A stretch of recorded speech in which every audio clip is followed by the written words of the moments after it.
இந்திய மக்கள் மட்டுமல்லாது உலகத்தையே கலங்கடித்த புல்வாமா தாக்குதல் நடந்து இன்றோடு 6 ஆண்டுகளாகிறது.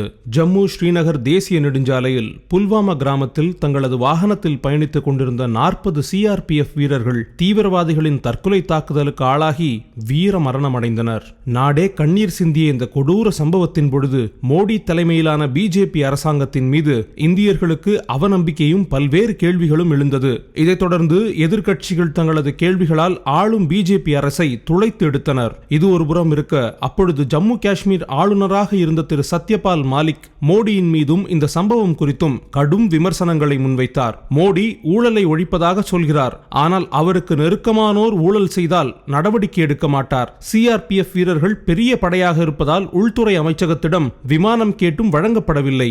வெடிப்புக்கு பயன்படுத்தப்பட்ட 300 கிலோ RDX வெடிமருந்து பாகிஸ்தானிலிருந்து இந்தியாவிற்குள் வந்து 10-15 நாட்களாக இந்திய கிராமங்களிலும் சாலைகளிலும் காரில் சுற்றியிருக்கிறது.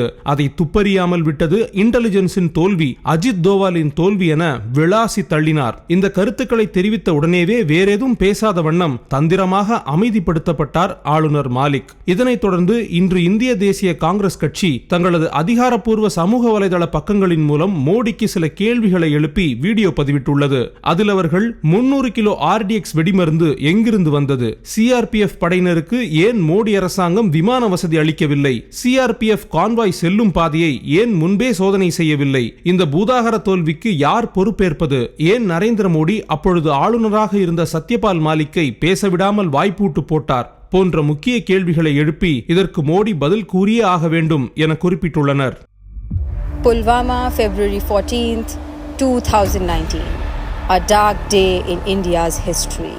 40 brave CRPF jawans martyred in one of the deadliest terror attacks on Indian soil. 6 years later, questions remain unanswered. Where did the 300-kilogram RDX come from? Why did the Modi government refuse to provide aircraft to CRPF? Why were the roads not sanitized before the convoy moved? Who is responsible for this colossal failure? Why did Narendra Modi threaten the then governor to keep quiet after Pulwama? 6 years later, Pulwama still haunts the nation. But the truth remains buried. PM Modi must answer.